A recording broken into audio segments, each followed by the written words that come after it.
The rain had been falling for 3 days without pause when I found the shelter, and by then I had stopped distinguishing between the sound of water hitting concrete and the sound of my own breathing. Both had become mechanical. Both meant I was still operational in some minimum sense that didn't require me to be a person anymore, just a collection of systems that hadn't failed yet. 12 days. I want to be precise about that because precision was one of the things I held onto when everything else became negotiable.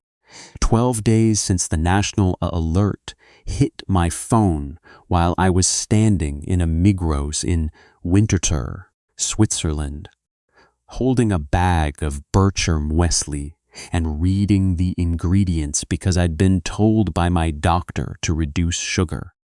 12 days since the sound started outside, not screaming at first, but car horns, many of them, sustained, the sound of a traffic system seizing like a heart. 12 days since I walked out of the supermarket and into a world that had revised its terms without consulting anyone. My name is Katrin Voss. I was 41. I am a civil engineer specializing in municipal water infrastructure.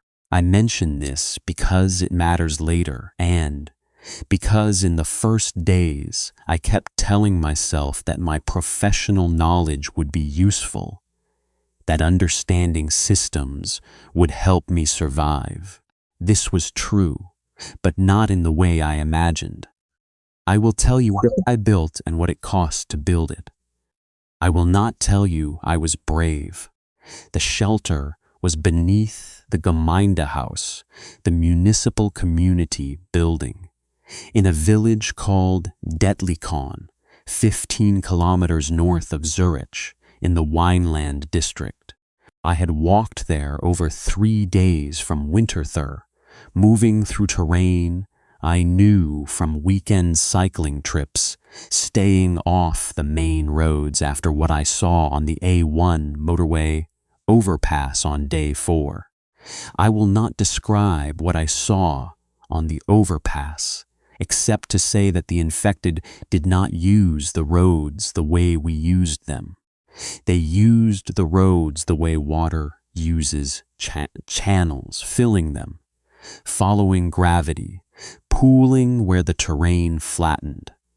The roads had become theirs in a way that was more ecological than territorial. Dettlikon had 600 residents before. When I arrived, it was silent in the specific way that small Swiss villages are silent. You couldn't immediately tell whether it was abandoned or simply orderly. The houses were intact, shutters closed, some cars still in driveways. No bodies visible, which meant nothing, except that Swiss people are private, even in catastrophe. I went to the Gemeindehaus because I knew, professionally, that Swiss municipal buildings of a certain era are required to have civil protection shelters beneath them. This is not secret information. Every Swiss resident knows about the shelters. Theoretically, the country has enough shelter space for 120% of its population. This is a fact I had mentioned at dinner parties. This is a fact that had always seemed charmingly paranoid, a relic of Cold War neutrality. On day 12, it became the only fact that mattered to me. The building was locked. The front door, glass, modern, was intact and sealed. I broke it with a decorative stone from the garden border. The sound was enormous in the silence, and I stood for 3 full minutes afterward waiting for consequences. None came. Inside, a reception area, community notice boards with flyers for a Christmas market that would never happen, a hallway offices, a staircase going down. The shelter door was at the bottom of the staircase, steel, gray, a rotating handle, the kind you see on ship bulkheads, and a mechanical combination lock. No electronics, no keypad, no green LED. A purely mechanical system designed to function after an electromagnetic pulse, after power failure, after everything electronic had died. It was locked. I sat on the bottom step and put my head in my hands and stayed there for what might have been 20 minutes or an hour.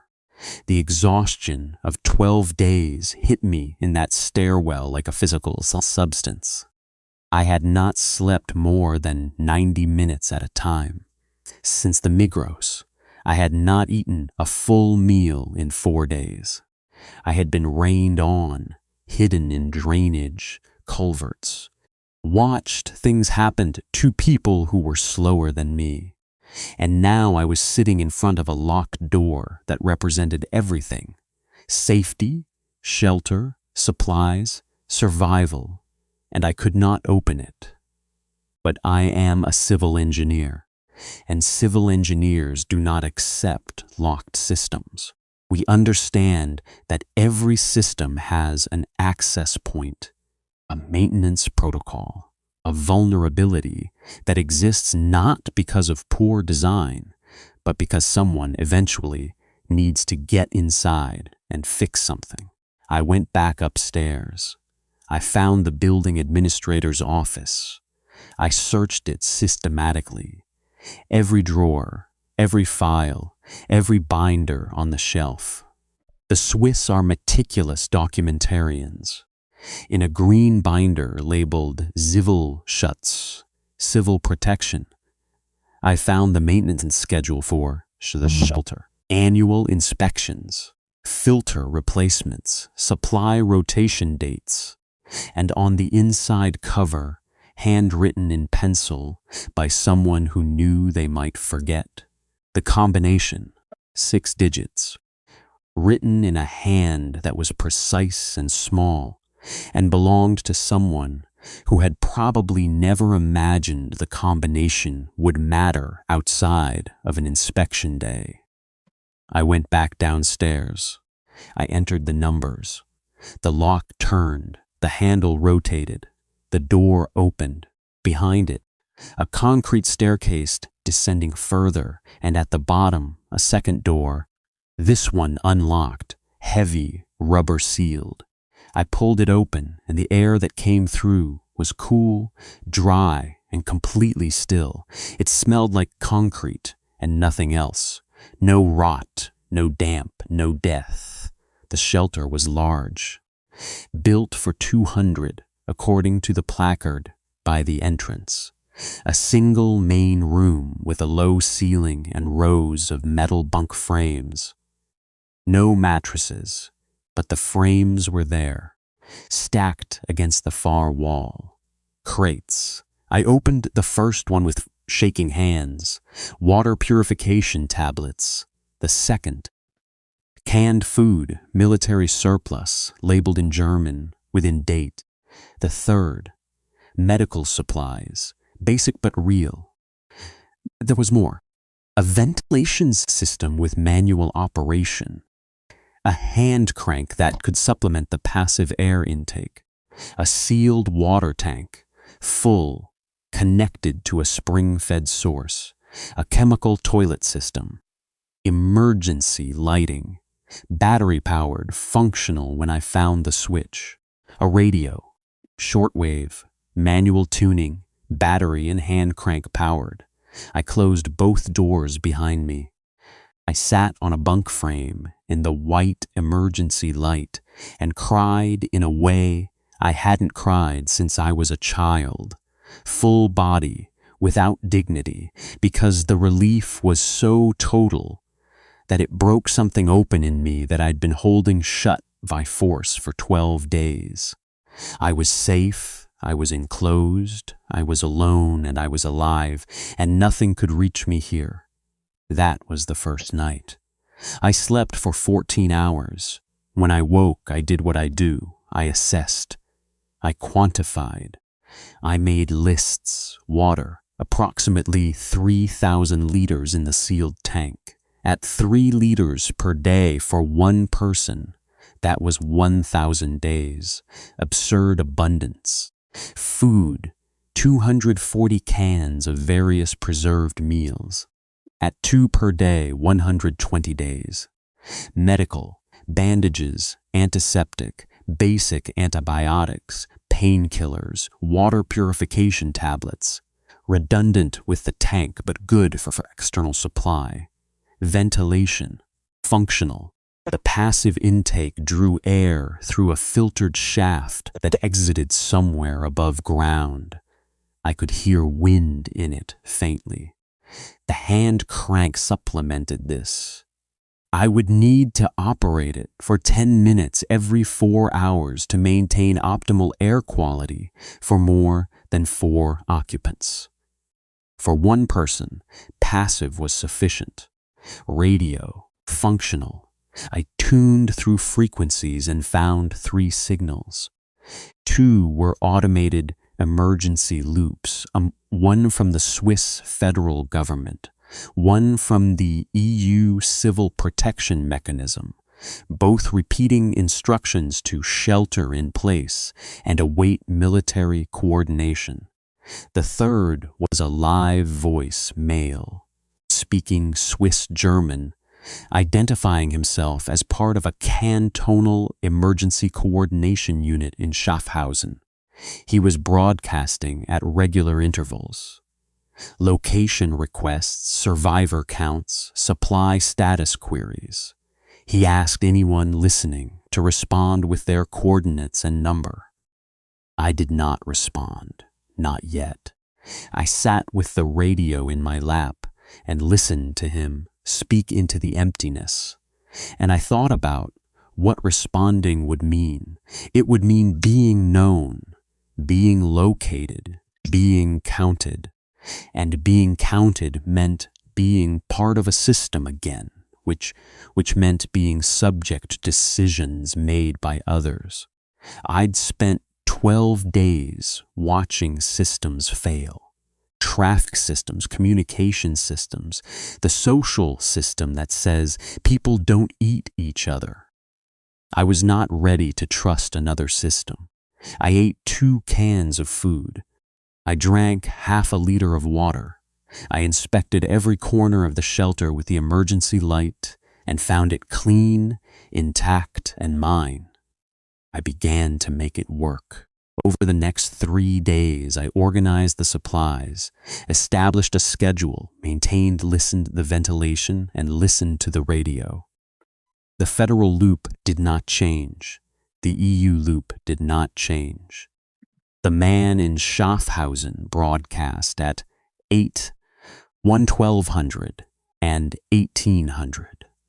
And his voice became familiar to me in a way that felt dangerous. I was beginning to depend on the sound of another human being, without having to be near one. On my 4th day in the shelter, day 16 of the outbreak, I went above ground for the first time. The village was still silent, still intact, still displaying that Swiss precision even in abandonment. Shutters closed, doors pulled shut, as if the residents had evacuated politely. I moved through it quickly, checking gardens and outbuildings for anything useful. I found a wheelbarrow, tools, a length of rope, several blankets from a drying line, and, in a garage, a bicycle in working condition. I also found food, a root cellar. Behind one house contained potatoes, carrots, and jarred preserves that doubled my supply calculations immediately. I saw no infected. I saw no bodies. I saw no one. This should have been reassuring. It was not. The absence of evidence is not evidence of absence. I knew this. And the total silence of a village that had contained 600 people was its own kind of information. They had gone somewhere, together or separately, voluntarily or not, they had gone, and the fact that I couldn't see where meant that the where might still be close. I returned to the shelter and sealed both doors and breathed. Day 17. I responded to the radio. "This is Katrin Voss," I said. "Civil engineer. One person. Location, Detlikon Gemeindehaus Civil Protection Shelter. Supplies for approximately 90 days. No injuries. No contact with infected." The man in Schaffhausen, he identified himself as Marcus, responded within 30 seconds. His voice changed when he heard me. Not relief exactly. Something more clinical. He was cataloging me. Detlikon. Confirmed. "You are shelter D7 in our registry. Single occupant?" "Yes. Are you aware of other survivors in your immediate area?" "No. The village appears evacuated." A pause. Then, "Frau Voss, your shelter has capacity for 200. We have groups moving south from the Thurgau corridor who need placement. Can you confirm your shelter is accessible and operational?" And there it was, the question, not asked with menace or authority, but with the bland administrative efficiency of a system reasserting itself. "Your shelter has capacity. We have people. Can you confirm accessibility?" I said yes. "The shelter is operational." "Good. I'll relay your coordinates to the southern corridor. Expect contact within 48 hours. Groups are moving on foot. Maintain radio contact at standard intervals. Understood." I turned off the radio and sat in the silence and understood that I had just volunteered to become something other than a survivor. I had volunteered to become infrastructure. They came on day 19, not the large group Marcus had described. A smaller one, 7 people, 3 men, 2 women, a teenager, and a child of about 4. They knocked on the Gemeindehause's broken front door, which I'd barricaded from inside with filing cabinets. I heard them from below through the ventilation shaft, knocking, then voices, then my name. "Frau Voss?" Marcus sent us. "We're from Andelfingen." I went up. I opened the barricade. I looked at them through the glass of the door I'd broken 12 days earlier, and I assessed them the way I assess structural foundations, looking for cracks, load-bearing capacity, signs of stress fracture. They looked human, exhausted, dirty, frightened, human. The child was asleep in one of the men's arms. The teenager, a girl, maybe 15, was staring at me with eyes that had stopped expecting anything. I let them in their names. Stefan and Brigitte, married, from Andelfingen. Thomas, Stefan's brother. Yelena, who was not related to them, but had joined them on the road. Piotr, Polish, who spoke limited German but understood everything. The teenager was Nina. The child was Sammy. And he belonged to no one present. They'd found him in a car on the highway, strapped into his seat. Alone, the car's engine still running, no adults anywhere. I brought them down. I showed them the shelter. I watched the same relief hit them that had hit me.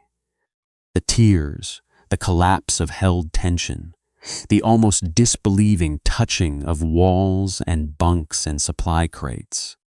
Brigitte sat on the floor and pulled Sammy into her lap and rocked him though he was asleep and didn't need rocking. She needed it. That first night with 7 others in the shelter, I couldn't sleep. Not from fear, from the sound of breathing, 7 other respiratory systems operating in the same sealed space, and the sound was so foreign after weeks of solitude that my body read it as threat, even while my mind said, "This is what safety sounds like. This is what you wanted." I established rules the next morning. I had none, but from authority, but from expertise, I said. "I'm a civil engineer. I understand how this shelter works. I understand its systems and limitations. I will manage those systems. This is not leadership, this is maintenance. But the maintenance requires rules." They agreed. Of course they agreed. They were in my shelter, eating my supplies, breathing my air. Agreement was not optional, and we all knew it, and the knowledge sat between us like a weight none of us acknowledged. The rules: water rationing at 3 liters per person per day, food at 2 cans per person per day. Ventilation crank operated on schedule. I assigned shifts. Toilet chemicals managed carefully. No one exits without informing the group. Radio monitored continuously. New arrivals assessed before admission. It was this last rule that mattered, and it was this last rule that broke us. Day 21. Another group. 12 people this time. Marcus had sent them. They arrived mid-morning, calling from above. I went up with Stefan and Thomas. We opened the barricade. 12 people on the steps of the Gemeindehaus, looking at us with the same hollow-eyed need the first group had shown. I assessed them. I spoke to each one. I asked, "When did you last have contact with infected? Have you been bitten, scratched? Have you experienced fever, confusion, muscle rigidity, photosensitivity?" They answered correctly. Every one of them. No contact, no symptoms. Clear. I let them in. 20 people now. The shelter's capacity was 200. The supplies recalculated. Water at 150 days, food at roughly 32 days. The food was the constraint. I needed to organize above-ground foraging runs. I built teams. Stefan and Thomas handled security. They'd found tools in the Gemeindehaus that served as weapons. Yelena and Piotr managed food preparation. Nina, improbably, became Sammy's caretaker. She was gentle with him in a way that suggested she'd had younger siblings. Brigitte managed the sleeping rotation. I managed everything else. I built a system. In a concrete box beneath a Swiss village, I built a functioning community with roles, schedules, resource allocation, and clear protocols. I built it from nothing. I built it well, and I was good at it. Profoundly, completely good at it. Every problem had a solution within my expertise. The ventilation needed recalibration for 20 people. I understood the airflow mechanics. The water distribution needed a gravity-fed system to prevent waste. I designed one from materials found above ground. The food storage needed temperature management. I understood thermal mass and concrete's properties. I was not just useful, I was essential. And the feeling of being essential was something I had never experienced in my professional life, where I was competent but replaceable, where the projects I managed would exist with or without me. Here the system existed because I made it exist. These people were alive because I understood how to keep them alive. This feeling, I need to name it precisely. It was not ego. It was completion. The sensation of operating at full capacity within a context that required exactly what I could provide. It was the first time in my life I had felt entirely adequate to my circumstances. I built something real and good. 20 people alive and functional in a shelter I'd opened and organized and maintained. I built it, and then I learned what I was building it for. Day 26. 31 people in the shelter now. 2 more groups had arrived via Marcus's coordination. Supplies were tight but manageable.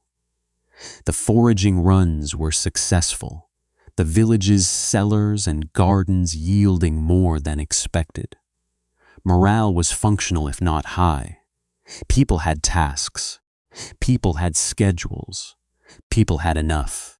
I was above ground doing a perimeter assessment, walking the village edges, checking sight lines, looking for signs of infected movement, when I saw something I hadn't seen in 26 days. Other living people, not sent by Marcus, not announced, not expected. 3 of them coming from the east, from the direction of Neftenbach. They were walking steadily, not running, not stumbling. They moved with the measured pace of people conserving energy, survivors clearly. 2 men and a woman. They carried packs. One had a hunting rifle slung across his back. They saw me at the same moment I saw them. We stood at a distance of perhaps 80 meters and looked at each other the way animals look at each other, calculating threat, calculating opportunity. The woman raised her hand, not a wave, a display of an empty palm. I walked toward them, not because I trusted them, because refusing contact would have told them I had something worth protecting, and the distance was already too short for that information to be useful to hide. Her name was Lena. The men were Jakob and Dario. They were from Winter, my city. They'd been part of a larger group that had fragmented after an infected incursion on day 15. They were looking for shelter. They'd heard radio chatter about shelters in the Wineland. "How many are you?" Lena asked. "Enough," I said. "Can you take 3 more?" I assessed them, healthy, alert, armed, capable, and this mattered, self-sufficient looking. They didn't have the glazed depletion of the groups Marcus sent. They looked like people who'd been handling their own survival successfully and were looking to upgrade, not to be rescued. "I'll need to discuss it with the group," I said. Lena nodded. "We'll wait here." I went back down. I convened the available adults, 12 of them, the others sleeping or on task. I told them about the 3. I described them accurately, including the rifle. Thomas said, "A weapon. That's worth the food cost." Stefan said, "We don't know them. They weren't sent through Marcus." Yelena said, "Marcus doesn't control who lives and dies." I said, "The shelter has capacity. The food is the constraint, and they look capable of contributing to foraging runs. I recommend we admit them." The group agreed. I went back up. I brought them in. That night, Lena found me in the ventilation room, my habitual post for evening inspections. She sat on the crate I used as a chair and watched me check the airflow readings. "You built all this," she said. "The shelter was here. I organized what's inside it." "That's building." She looked around at the ductwork, the gauges, the schedule I'd posted on the wall. "You're good at this." "I'm an engineer." "No. You're good at this specifically. The people part, the making it work part." I didn't say anything. The compliment registered, but I didn't know what to do with it. In my previous life, compliments about my work were about efficiency, metrics, and deadline adherence. No one had ever told me I was good at keeping people alive. I need to tell you something, Lena said, about why we came here specifically. I stopped checking the gauge. I looked at her. We heard your shelter coordinates on the radio, but we also heard something else. Another frequency, not Marcus, someone else broadcasting your location with a description. A description of what? Of the shelter. Its capacity, its supplies, its single access point, its ventilation vulnerabilities. The air in the ventilation room was 68 degrees, and I felt it drop to freezing. Someone is broadcasting technical details about this shelter to anyone listening, Lena said. We heard it 5 days ago. That's why we came, because we thought whoever was broadcasting might come for it, and you should know. Who's broadcasting? We don't know. The voice was... She paused. The pause was long. It sounded like a person, but the cadence was wrong. The information was too specific. It described the ventilation shaft diameter, the water tank capacity, the combination lock mechanism. The combination? No, not the combination, but everything else. As if someone had been inside and was reporting what they saw. I thought about the 31 people sleeping in the bunks below me.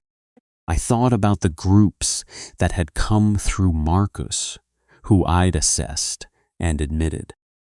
I thought about the questions I'd ask them. Have you been bitten? Have you been scratched? Have you experienced symptoms? I thought about how the infected had changed since day one. How in the first days they were obvious, lurching, aggressive, visibly wrong. And how by day 8 or 9 the reports had shifted. The federal broadcast had updated its symptom list twice. The second update had added a new category. Stage 4, behavioral mimicry.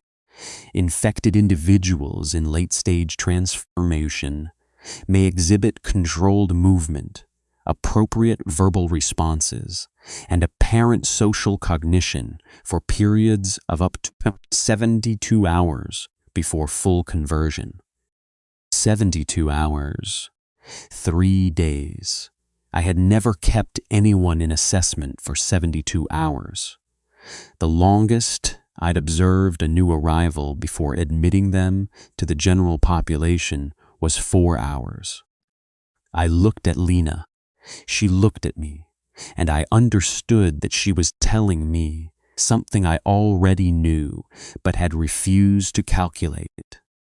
Someone inside my shelter might not be what they appeared to be.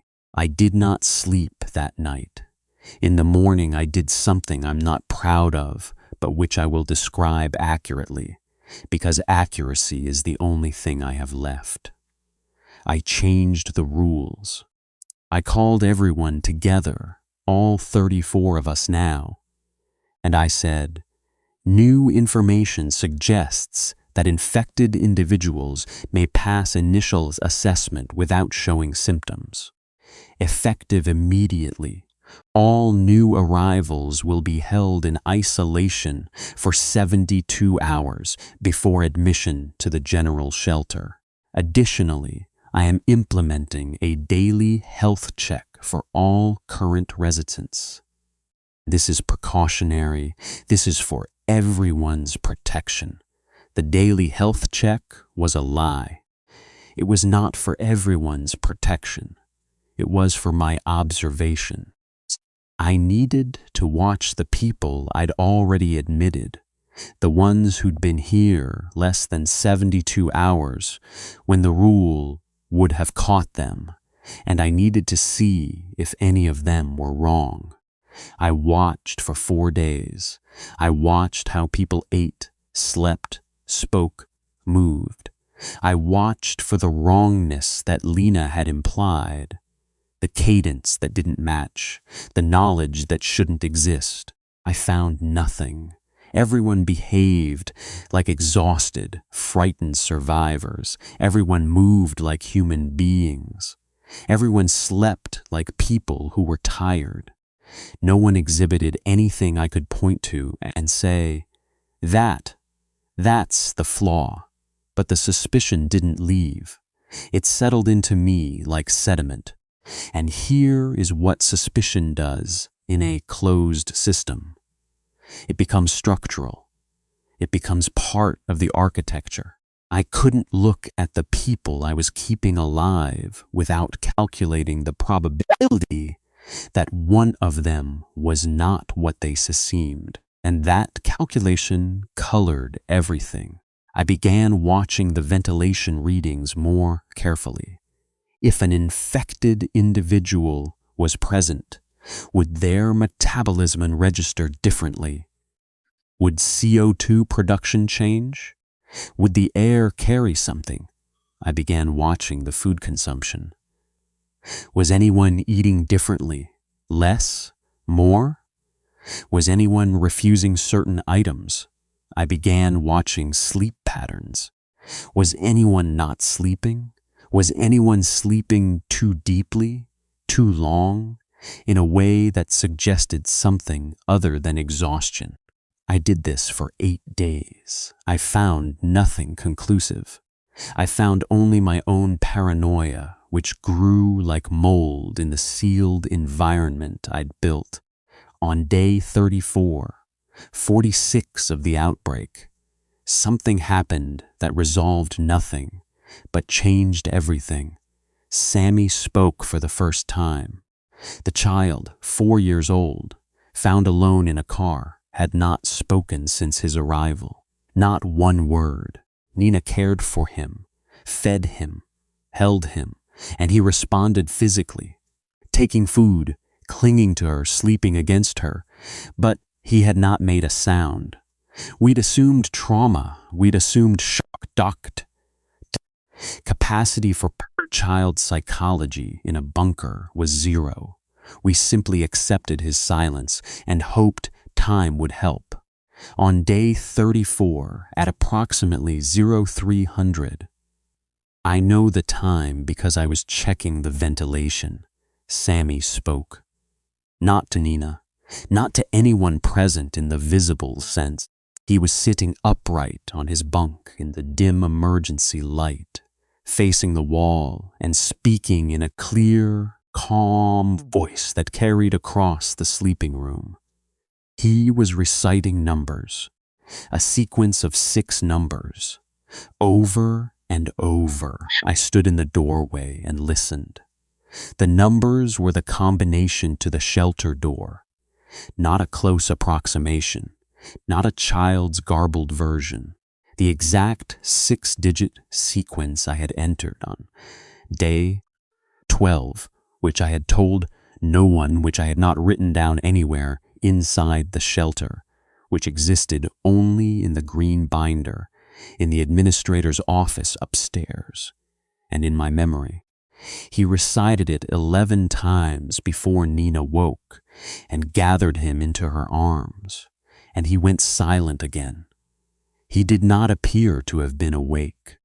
His eyes, when I looked at them in the dim light, were open but unfocused in the way of sleepwalking or in the way of something else.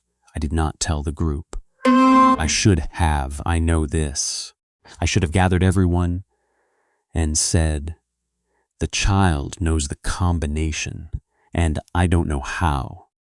But I didn't, because telling them would have required a response, and the only response I could see was, put the child outside. And I could not say those words. Not about a 4-year-old. Not about a child who clung to Nina and ate porridge and had round cheeks and smelled like a child. I could not, so I changed the combination. I went to the door, removed the lock cover, and reset the mechanism to a new 6-digit code that I chose randomly by closing my eyes and turning the dial. I told no one the new combination. I memorized it and told no one. 3 nights later, Sammy sat up at 200 and recited 6 numbers into the darkness. The new ones. I was there. I heard him, and the numbers were correct. I need to tell you what I did next, because this is where I stopped being the person I thought I was and became the person this situation required. I took Sammy from his bunk. Gently, carefully, the way you handle something you're terrified of, and I carried him to the ventilation room, and I closed the door, and I sat with him on the floor in the light of the emergency lamp, and I looked at him. He was asleep, or he appeared to be. His body was limp, warm, child weight. His breathing was even. His skin was normal color, normal temperature. He smelled like a child. He looked like a child. I said quietly, "What are you?" His eyes opened. He looked at me, and for a moment, less than a second, his face did something that was not a child's expression. It was an arrangement of features that communicated patience, ancient, calculating patience. The expression of something that has been waiting for a very long time and is content to wait longer. Then he blinked, and he was scammy again. And he started to cry, and I held him while he cried because I didn't know what else to do, because he was 4 years old and alone, and I was responsible for him. I put him back in his bunk. I said nothing to anyone. This was my failure, my fundamental structural failure. I was the system architect. I was the one who understood how the shelter functioned, what threatened it, what maintained it, and I had identified a breach in the system, something wrong, something that knew things it shouldn't know, something that had shown me a face that was not its face. And I did nothing, because doing something meant hurting a child. And I had built this system to save people, not to harm them. And the contradiction between those imperatives was not something my engineering mind could resolve. I know now, I have had months to think about this, that this is precisely the mechanism. Not the infected breaking down doors, not mass violence, not the obvious catastrophe. The mechanism is this. Something enters your system wearing the shape of the thing you're built to protect, and you cannot remove it without becoming the thing you built the system to prevent. Days passed. I watched Snamus. He didn't speak. Again. Not the numbers, not anything. He went back to his silence, his clinging to Nina, his round-cheeked sleeping, and I began to doubt what I'd seen. The face, had it really been what I thought? In poor light, in extreme fatigue, at 2 a.m. after weeks of sustained stress, how reliable was my perceptions? The paranoia ate me. I couldn't discuss it. I couldn't verify it. I was alone with it in a shelter full of people. On day 52 of the outbreak, Marcus's radio broadcast changed. His voice, which had been steady and professional for weeks, was different, faster. The words slightly pressured all registered shelters. This is cantonal coordination. We are receiving reports of compromised positions. Shelters in the Thurgau and Zurich sectors are reporting internal incidents. The nature of these incidents is under assessment. All shelter coordinators implement full isolation protocols. Do not admit new arrivals regardless of apparent condition. Repeat, do not admit, acknowledge. I acknowledged. 34 people heard the broadcast. The room was silent afterward in a way that communicated total understanding.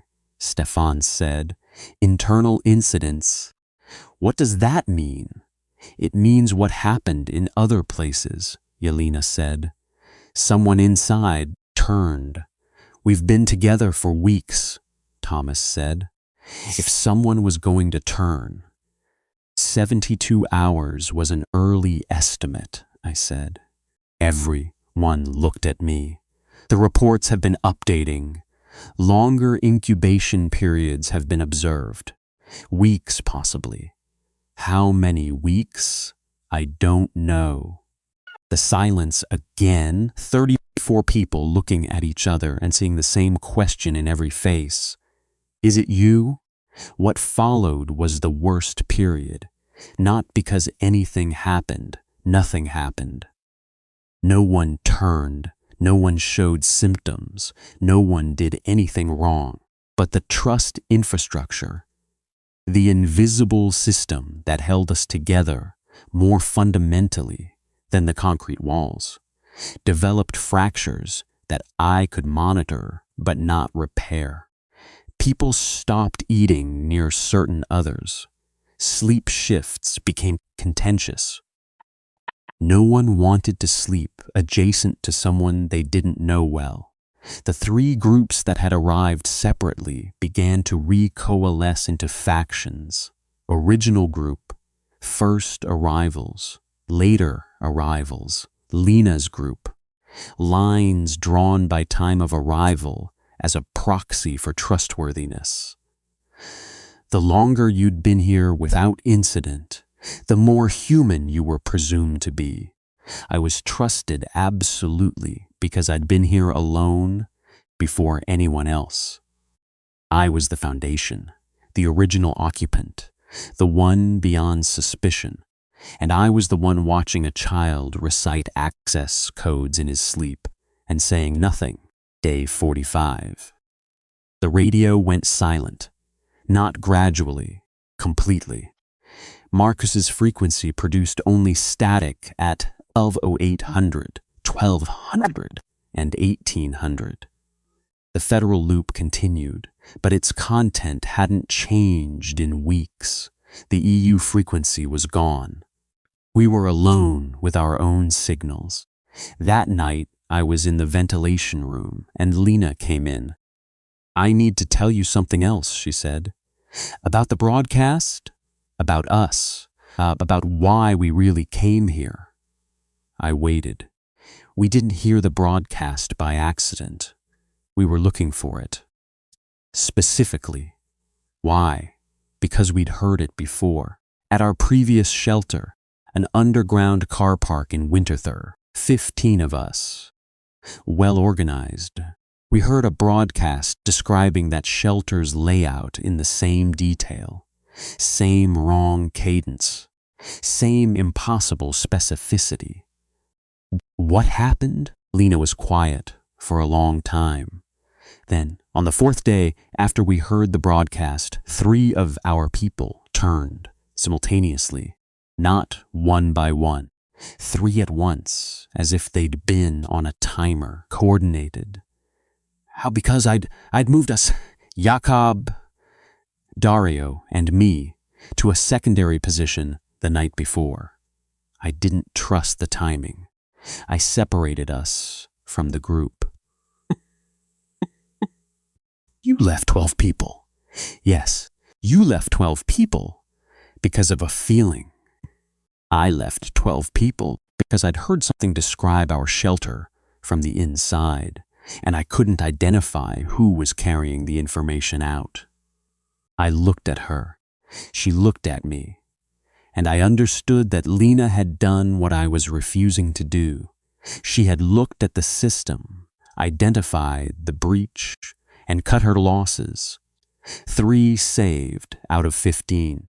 A 60% casualty rate. An engineering decision. "You think it's happening here," I said. "Not a question." I think the broadcast we heard was describing this shelter. I think whoever, whatever, is transmitting that information is inside, has been inside. And I think the longer we wait to act, the less choice we'll have about how this ends. What do you suggest? Separation. Divide the shelter into sections. Isolate the groups. If one section turns, the others can seal off. It was rational. It was sound engineering. It was also the dismantling of everything I'd built. The communal system, the shared schedule, the integration that made 34 people function as one unit. Separation meant factions. Factions meant suspicion. Suspicion meant conflict. "And Sammy?" I said. Lena looked at me sharply. "Why do you mention the child?" I told her. "All of it. The numbers, the changed combination, the face, the silence since." She listened without expression. Then she said, "And you've told no one?" "No." "Why?" "Because he's 4 years old. He's 4 years old, and he knows things he can't know." "Yes, Katrin, you understand what that means. I understand what it might mean. There is no might. You changed the combination, and he knew the new one. That's not ambiguous." She was right. It wasn't ambiguous. I had allowed myself the luxury of ambiguity because the alternative was monstrous, and the luxury had a cost I was distributing across 33 other lives without their knowledge or consent. "What do you want to do?" I said. "I want to isolate the child, separate room, monitored. And I want to..." Who reacts to that isolation and how? Nina will. Nina's attachment to that child is the most suspicious thing in this shelter. A 15-year-old alone attaching instantly to a nonverbal found child? That's not maternal instinct. That's programming. Or it's a teenager who needs something to care for. Or it's something maintaining proximity to its primary node. We were talking about a child and a teenager as if they were system components. And the horror of it was that my engineering mind agreed with every word Lena said, and my human mind was screaming. I did not isolate Sammy. I did not isolate anyone. I told Lena I would think about it. I went to my bunk and lay in the dark and listened to 33 people breathe, and I could not determine which breaths sounded wrong. Day 48. The thing I'd been afraid of since Lena's warning did not happen the way I expected. No one turned. No one attacked. No one showed their true face in a burst of violence. What happened was quieter and worse. I woke at 0400 to silence, not the silence of sleeping people, the silence of absence.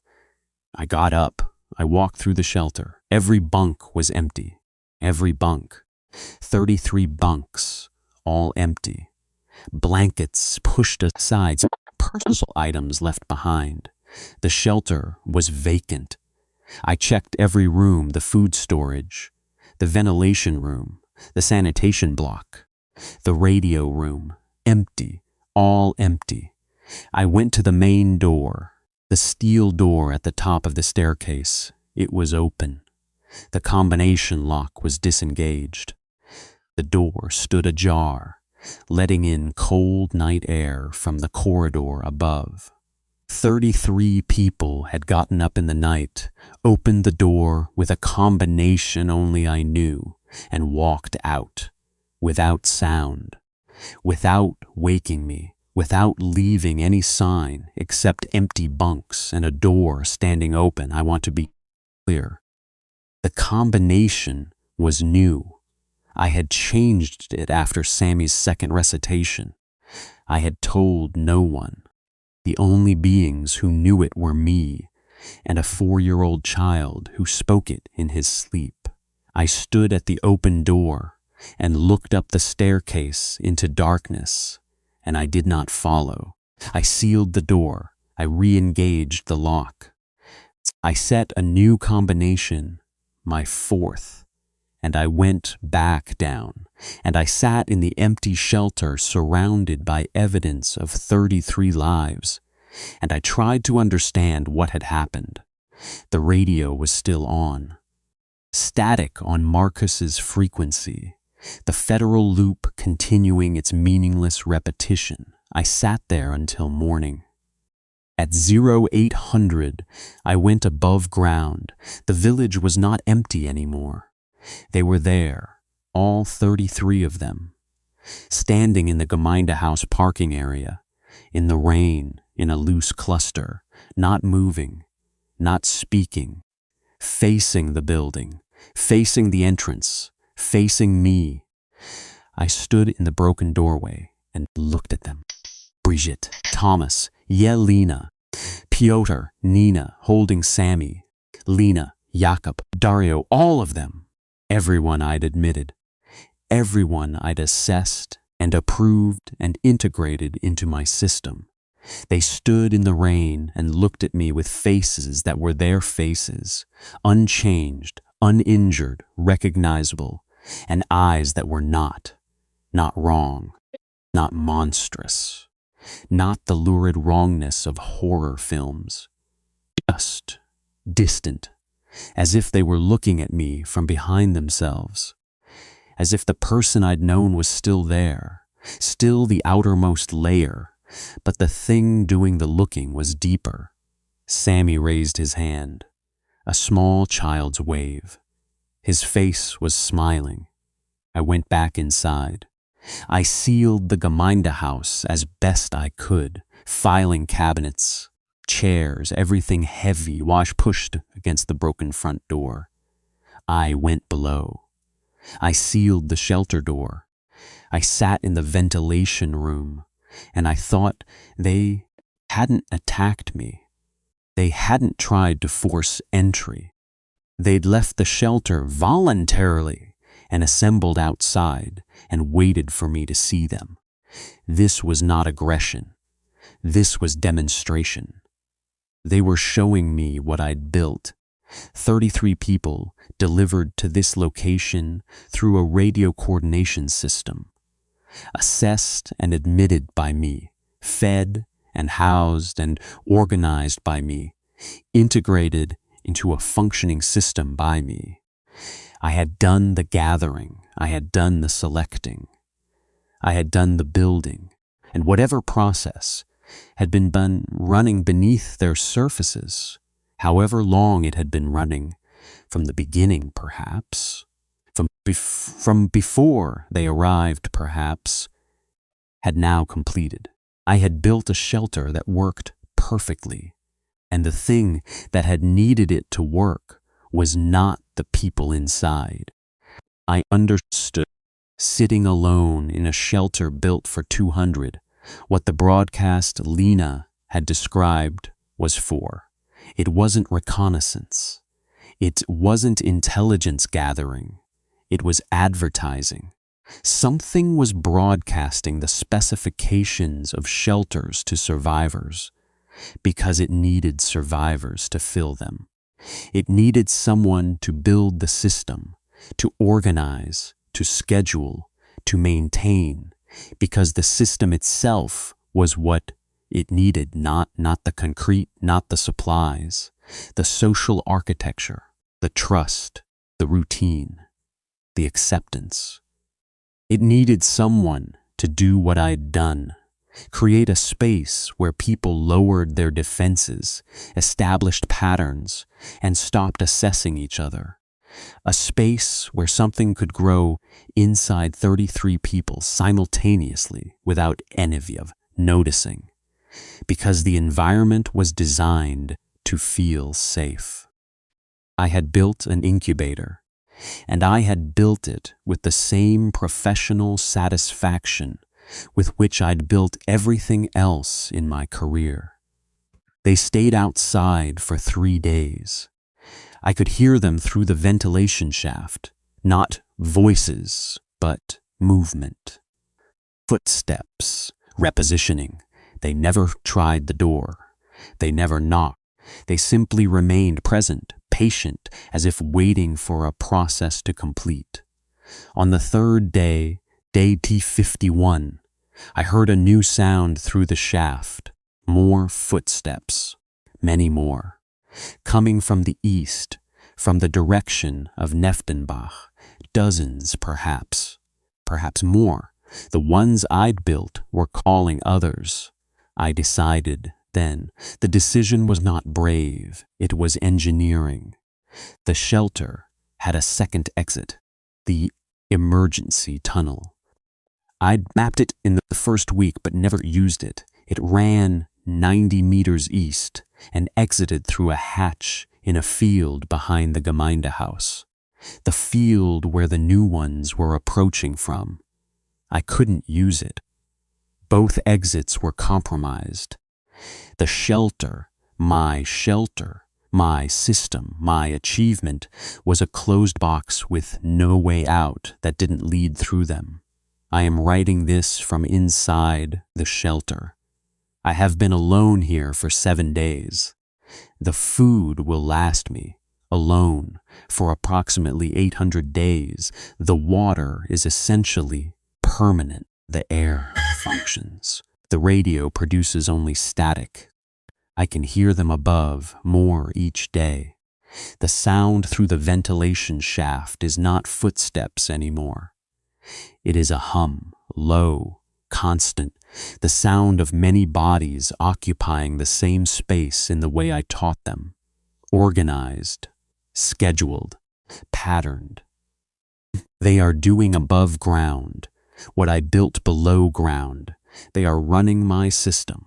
I changed the combination a 5th time. Last night at Zoo 300, I heard something I have not heard in 7 days. A voice from the intercom. Clear, calm, speaking Swiss German. Katrin, my name. In a voice I recognized. Marcus, the radio coordinator from Schaffhausen. Katrin, we know you're there. The shelter is registered. You are Shelter D7. We're sending a resupply team. Open the door. I did not respond. Katrin, this is cantonal coordination. You are logged as a single occupant now. Your group has been reintegrated into the regional system. You're alone, and that's not sustainable. We're sending people. Open the door. I did not respond, but my hand moved toward the lock panel, and I had to physically stop it with my other hand.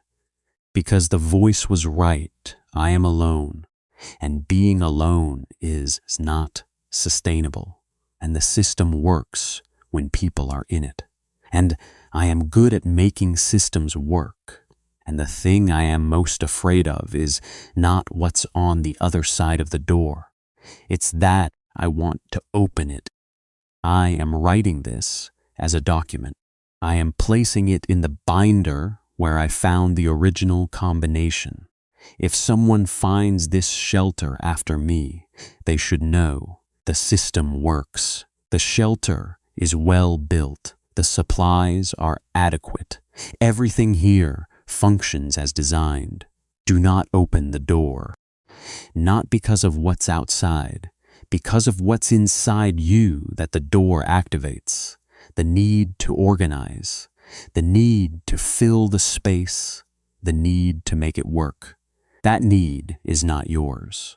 It was put there by something that understands human beings better than we understand ourselves, that knows our deepest satisfaction comes from being necessary, and that uses that satisfaction the way a virus uses a cell. as a factory. I am going to destroy the lock mechanism physically, irreparably. I am going to make this door impossible to open from either side. And then I am going to live in here alone for as long as the supplies allow, which is longer than I will remain sane, which is perhaps the point. I am choosing to be useless. I am choosing to build nothing. I am choosing to manage no one. This is the hardest thing I have ever done. Harder than the 12 days before I found this place. Harder than watching 33 people walk out into the dark. Harder than hearing a child recite numbers he could not know. I am choosing to be less than I can be. I am choosing to refuse my own competence. And I am doing this because I finally understand that my competence was never mine. It was bait, perfectly shaped, perfectly placed, waiting for someone who would mistake capability for identity and build the trap from inside. The hum from above is louder tonight. It sounds like a village, like 600 people going about their routines, organized and purposeful and close. It sounds like something I built. I am going to destroy the lock now.